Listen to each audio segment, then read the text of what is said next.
ಈ ಕಾರ್ಯಕ್ರಮದ ಪ್ರಾಯೋಜಕರು Gadiyar group of companies, specialized in piling and shoring, engineering consultancy, firefighting, steel structures, real estate. Office, SIT Tower, Silicon Oasis, Dubai, UAE. ವೀಕ್ಷಕರೇ, ಸನ್ಮಾರ್ಗ ನ್ಯೂಸ್ಗೆ ಸ್ವಾಗತ. ನಾನು ಪ್ರಿಯ ಸುದೇಶ್. ರಾಜ್ಯಾದ್ಯಂತ ಹೋಟೆಲ್ಗಳು, ರೆಸ್ಟೋರೆಂಟ್ಗಳು, ಮಾರುಕಟ್ಟೆಗಳ ಮೇಲೆ ಆರೋಗ್ಯ ಇಲಾಖೆ ಆಹಾರ ದಾಳಿ ನಡೆಸುತ್ತಿದೆ. ಈ ವೇಳೆ ಪ್ಯಾಕ್ ಮಾಡಲಾದ ಹಲವು ಮಸಾಲ ಪದಾರ್ಥಗಳಲ್ಲಿ ಇಟಿಒ ಪತ್ತೆಯಾಗಿದೆ. ಹೀಗಾಗಿ ದೇಶಿ ಮಾರುಕಟ್ಟೆಯಲ್ಲಿ ಇಟಿಒ ಬಳಕೆಗೆ ಸಂಪೂರ್ಣ ನಿಷೇಧ ಅಥವಾ ಕಠಿಣ ನಿಯಮಾವಳಿ ರೂಪಿಸುವಂತೆ ಕೇಂದ್ರಕ್ಕೆ ರಾಜ್ಯ ಸರ್ಕಾರ ಮನವಿ ಮಾಡಿತ್ತು. ಇದರ ಬೆನ್ನಲ್ಲೇ ಕೇಂದ್ರ ಸರ್ಕಾರ ಉನ್ನತ ಮಟ್ಟದ ತಜ್ಞರ ಸಮಿತಿ ರಚಿಸಿದೆ. ರಾಜ್ಯಾದ್ಯಂತ ಹೋಟೆಲ್ಗಳು, ರೆಸ್ಟೋರೆಂಟ್ಗಳು ಹಾಗೂ ಮಾರುಕಟ್ಟೆಗಳಲ್ಲಿ ರಾಜ್ಯ ಆರೋಗ್ಯ ಇಲಾಖೆಯು ಆಹಾರ ಸುರಕ್ಷತಾ ತಪಾಸಣೆ ನಡೆಸುತ್ತಿವೆ. ಈ ವೇಳೆ ಭಾರೀ ಪ್ರಮಾಣದ ಕಳಪೆ ಅಥವಾ ಅವಧಿ ಮೀರಿದ ಆಹಾರ ಪದಾರ್ಥಗಳನ್ನು ವಶಕ್ಕೆ ಪಡೆಯಲಾಗಿದೆ.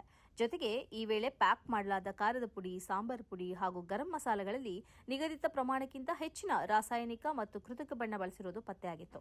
ಇದರ ಬೆನ್ನಲ್ಲೇ ರಾಷ್ಟ್ರಮಟ್ಟದಲ್ಲೂ ಜನರಿಗೆ ಉತ್ತಮ ಗುಣಮಟ್ಟದ ಆಹಾರ ಪದಾರ್ಥಗಳು ಸಿಗಲಿ ಎಂಬ ಕಾರಣದಿಂದ ದೇಶಿ ಮಾರುಕಟ್ಟೆಯಲ್ಲಿ ಇಟಿಒ ಬಳಕೆಗೆ ಸಂಪೂರ್ಣ ನಿಷೇಧ ಮತ್ತು ಕಠಿಣ ನಿಯಮಾವಳಿ ರೂಪಿಸುವಂತೆ ಕೇಂದ್ರ ಸರ್ಕಾರಕ್ಕೆ ರಾಜ್ಯ ಸರ್ಕಾರ ಒತ್ತಡ ಹಾಕಿದೆ.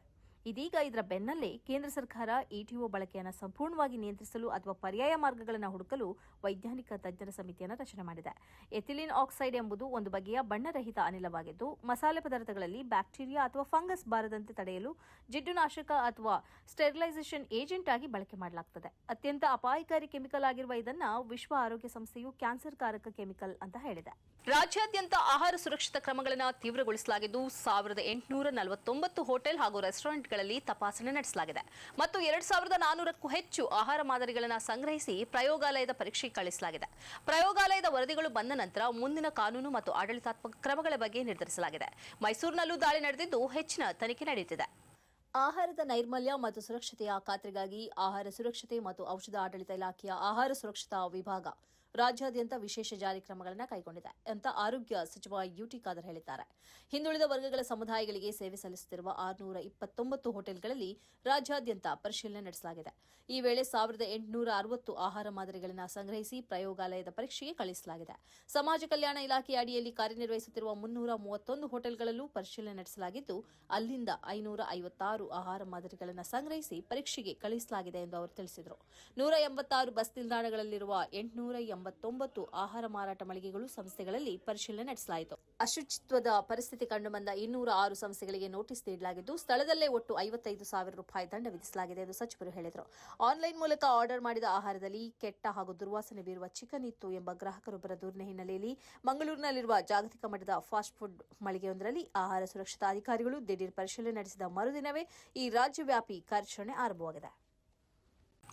ಭಾರತ ಮತ್ತು ಅಮೆರಿಕ ನಡುವಿನ ವ್ಯಾಪಾರ ಒಪ್ಪಂದವನ್ನು ರದ್ದುಗೊಳಿಸುವುದು ಸೇರಿದಂತೆ ವಿವಿಧ ಬೇಡಿಕೆಗಳನ್ನು ಈಡೇರಿಸುವಂತೆ ಒತ್ತಾಯಿಸಿ ರೈತ ಸಂಘಟನೆಗಳು ದೆಹಲಿ ಚಲೋ ಆಯೋಜಿಸಿವೆ.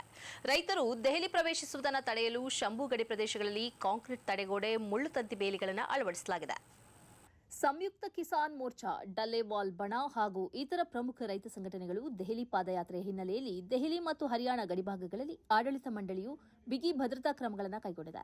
ರೈತರು ದೆಹಲಿ ಪ್ರವೇಶಿಸುವುದನ್ನು ತಡೆಯಲು ಹರಿಯಾಣ ದೆಹಲಿ ಗಡಿಯ ಪ್ರಮುಖ ಮಾರ್ಗಗಳಲ್ಲಿ ಮತ್ತು ಶಂಭು ಗಡಿ ಪ್ರದೇಶಗಳಲ್ಲಿ ಕಾಂಕ್ರೀಟ್ ತಡೆಗೋಡೆಗಳನ್ನು ನಿರ್ಮಿಸಲಾಗಿದ್ದು, ಮುಳ್ಳುತಂತಿ ಬೇಲಿಗಳನ್ನು ಅಳವಡಿಸಲಾಗಿದೆ. ಇದರೊಂದಿಗೆ ರಸ್ತೆಗಳ ಮೇಲೆ ದೊಡ್ಡ ಕಲ್ಲುಗಳನ್ನು ಮತ್ತು ಬ್ಯಾರಿಕೇಡ್ಗಳನ್ನು ಇರಿಸಲಾಗಿದ್ದು, ವಾಹನ ಸಂಚಾರ ಸಂಪೂರ್ಣವಾಗಿ ಬಂದ್ ಆಗಿದೆ. ಅಂತಾರಾಷ್ಟ್ರೀಯ ವ್ಯಾಪಾರ ಒಪ್ಪಂದಗಳಿಂದ ದೇಶೀಯ ರೈತರಿಗೆ ತೊಂದರೆಯಾಗುತ್ತಿದ್ದು, ಇದನ್ನು ತಕ್ಷಣವೇ ರದ್ದುಗೊಳಿಸಬೇಕು. ಎಲ್ಲಾ ಬೆಳೆಗಳಿಗೆ ಕನಿಷ್ಠ ಬೆಂಬಲ ಬೆಲೆಯನ್ನು ಖಾತರಿಪಡಿಸುವ ಕಾನೂನು ಜಾರಿಗೆ ತರಬೇಕು. ರೈತರ ಕೃಷಿ ಸಾಲ ಮನ್ನಾ ಮಾಡಬೇಕು ಮತ್ತು ರೈತರಿಗೆ ಮಾಸಿಕ ಪಿಂಚಣಿ ಸೌಲಭ್ಯ ಒದಗಿಸಬೇಕು ಎಂಬುದು ರೈತರ ಪ್ರಮುಖ ಬೇಡಿಕೆಯಾಗಿದೆ. ಈ ಬೇಡಿಕೆ ಈಡೇರಿಸುವಂತೆ ಆಗ್ರಹಿಸಿ ರೈತರು ದೆಹಲಿ ಚಲೋ ನಡೆಸಲು ಮುಂದಾಗಿದ್ದಾರೆ. ಈ ನಡುವೆ ಗಡಿಯಲ್ಲಿ ಭಾರೀ ಸಂಖ್ಯೆಯ ಪೊಲೀಸರು ಮತ್ತು ಅರೆಸೈನಿಕ ಪಡೆಗಳನ್ನು ನಿಯೋಜಿಸಲಾಗಿದ್ದು, ಮುನ್ನೆಚ್ಚರಿಕಾ ಕ್ರಮವಾಗಿ ಸುತ್ತಮುತ್ತಲಿನ ಜಿಲ್ಲೆಗಳಲ್ಲಿ ಇಂಟರ್ನೆಟ್ ಸೇವೆಗಳನ್ನು ಸ್ಥಗಿತಗೊಳಿಸಲಾಗಿದೆ ಹಾಗೂ ನಿಷೇಧಾಜ್ಞೆ ಜಾರಿಗೊಳಿಸಲಾಗಿದೆ. ಕಾಂಗ್ರೆಸ್ ಪ್ರಧಾನ ಕಚೇರಿಯಲ್ಲಿ ಸ್ವಾತಂತ್ರ್ಯೋತ್ಸವ ಕಾರ್ಯಕ್ರಮದ ವೇಳೆ ವಂದೇ ಮಾತರಂ ಗೀತೆಯ ಎಲ್ಲಾ ಚರಣಗಳನ್ನು ಹಾಡುವುದಕ್ಕೆ ಕಾಂಗ್ರೆಸ್ ನಾಯಕಿ ಸೋನಿಯಾ ಗಾಂಧಿ ಆಕ್ಷೇಪ ವ್ಯಕ್ತಪಡಿಸಿದ್ದಾರೆ ಎಂದು ಆರೋಪಿಸಿ ದೂರು ದಾಖಲಾಗಿದೆ. ಲೋಕಸಭೆ ವಿರೋಧ ಪಕ್ಷದ ನಾಯಕ ರಾಹುಲ್ ಗಾಂಧಿ ವಿರುದ್ಧವೂ ದೂರು ದಾಖಲಾಗಿದೆ. ದೆಹಲಿ ಪೊಲೀಸರು ತನಿಖೆ ಆರಂಭಿಸಿರುವುದಾಗಿ ತಿಳಿಸಿದ್ದಾರೆ. ಆಗಸ್ಟ್ 16ರಂದು ಐಪಿ ಎಸ್ಟೇಟ್ ಪೊಲೀಸ್ ಠಾಣೆಯಲ್ಲಿ ವಕೀಲರೊಬ್ಬರು ದೂರು ನೀಡಿದ್ದು ಸೋನಿಯಾ ಗಾಂಧಿ ಮತ್ತು ರಾಹುಲ್ ಗಾಂಧಿ ವಿರುದ್ಧ ಎಫ್ಐಆರ್ ದಾಖಲಿಸುವಂತೆ ಕೋರಿದ್ದಾರೆ. ಸ್ವಾತಂತ್ರ್ಯೋತ್ಸವ ಕಾರ್ಯಕ್ರಮದಲ್ಲಿ ವಂದೇ ಮಾತರಂ ಹಾಡುವಾಗ ಸೋನಿಯಾ ಗಾಂಧಿ ಮೊದಲೆರಡು ಚರಣಗಳ ಬಳಿಕ ಗಾಯನ ಮುಂದುವರೆಸದಂತೆ ಸನ್ನೆ ಮಾಡಿ ಅಸಮಾಧಾನ ಹೊರಹಾಕಿದ್ರು ಅಂತ ದೂರಿನಲ್ಲಿ ಆರೋಪಿಸಲಾಗಿದೆ. ಎಐಸಿಸಿ ಅಧ್ಯಕ್ಷ ಮಲ್ಲಿಕಾರ್ಜುನ್ ಖರ್ಗೆ ಅವರಿಗೆ ಕುರ್ಚಿ ತರುವಂತೆ ಸೋನಿಯಾ ಗಾಂಧಿ ಸನ್ನೆ ಮಾಡಿದ್ದನ್ನೇ ಅಪಾರ್ಥ ಮಾಡಲಾಗಿದೆ ಎಂದು ಈಗಾಗಲೇ ಕಾಂಗ್ರೆಸ್ ಸ್ಪಷ್ಟನೆ ನೀಡಿದೆ. ಸೋನಿಯಾ ಗಾಂಧಿ ಸನ್ನೆಯ ಬಳಿಕವೂ ವಂದೇ ಮಾತರಂ ಗೀತೆ ನಿಲ್ಲಿಸದೆ ಪೂರ್ಣ ಹಾಡಿದ್ದನ್ನು ಕೂಡ ಉಲ್ಲೇಖಿಸಲಾಗುತ್ತಿದೆ. ಆದಾಯಕ್ಕೆ ಮೀರಿದ ಆಸ್ತಿ ಹೊಂದಿದ್ದಾರೆ ಎಂಬ ರಾಹುಲ್ ಗಾಂಧಿ ವಿರುದ್ಧ ಆರೋಪದ ಬಗ್ಗೆ ತನಿಖೆ ನಡೆಸುವಂತೆ ಅಲಹಾಬಾದ್ ಹೈಕೋರ್ಟ್ನಲ್ಲಿ ನಡೆಯುತ್ತಿದ್ದ ವಿಚಾರಣೆಗೆ ಸುಪ್ರೀಂ ಕೋರ್ಟ್ ತಾತ್ಕಾಲಿಕ ತಡೆ ನೀಡಿದೆ. ಅಲಹಾಬಾದ್ ಹೈಕೋರ್ಟ್ನಲ್ಲಿ ನಡೆಯುತ್ತಿರುವ ಮುಂದಿನ ವಿಚಾರಣೆಯನ್ನು ಮುಂದಿನ ಆದೇಶದವರೆಗೆ ಮುಂದೂಡಲು ಸೂಚಿಸಲಾಗಿದೆ.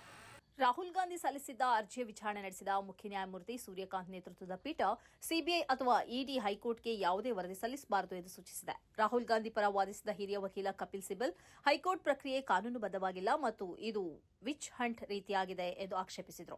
ಅರ್ಜಿ ಸಲ್ಲಿಸಿರುವ ವ್ಯಕ್ತಿಯ ಅರ್ಹತೆ ಮತ್ತು ಉದ್ದೇಶದ ಬಗ್ಗೆಯೂ ಅವರು ಪ್ರಶ್ನೆ ಎತ್ತಿದ್ರು. ಇದಕ್ಕೆ ಪ್ರತಿಯಾಗಿ ಕೇಂದ್ರದ ಹೆಚ್ಚುವರಿ solicitor general S V Raju CBI ಇನ್ನೂ ಎಫ್ಐಆರ್ ದಾಖಲಿಸಿಲ್ಲ, ಕೇವಲ ಆರೋಪಗಳ ಪರಿಶೀಲನೆ ನಡೆಸುತ್ತಿದೆ ಎಂದು ಸ್ಪಷ್ಟಪಡಿಸಿದರು. ಆರೋಪಗಳು ಗಂಭೀರವಾಗಿರುವುದರಿಂದ ಅವುಗಳನ್ನು ಪರಿಶೀಲಿಸುವ ಅಗತ್ಯವಿದೆ ಎಂದರು. ಈ ವೇಳೆ ಸುಪ್ರೀಂ ಕೋರ್ಟ್ ನ್ಯಾಯಾಲಯದಿಂದ ಯಾವುದೇ ನಿರ್ದೇಶನ ನೀಡುವ ಸಂದರ್ಭದಲ್ಲಿ ಎರಡೂ ಪಕ್ಷಗಳನ್ನು ಆಲಿಸುವುದು ಸೇರಿದಂತೆ ನೈಸರ್ಗಿಕ ನ್ಯಾಯದ ತತ್ವಗಳನ್ನು ಪಾಲಿಸಬೇಕೆಂದು ಅಭಿಪ್ರಾಯಪಟ್ಟಿತು. ಅಂತಿಮವಾಗಿ ಸುಪ್ರೀಂ ಕೋರ್ಟ್ ಪ್ರಕರಣಕ್ಕೆ ನೋಟಿಸ್ ಜಾರಿ ಮಾಡಿ ಸಿಬಿಐ, ಇಡಿ ಅಥವಾ ಯಾವುದೇ ಇತರ ಪ್ರಾಧಿಕಾರವು ಅಲಹಾಬಾದ್ ಹೈಕೋರ್ಟ್ಗೆ ವರದಿ ಸಲ್ಲಿಸುವುದನ್ನು ತಡೆದಿದೆ.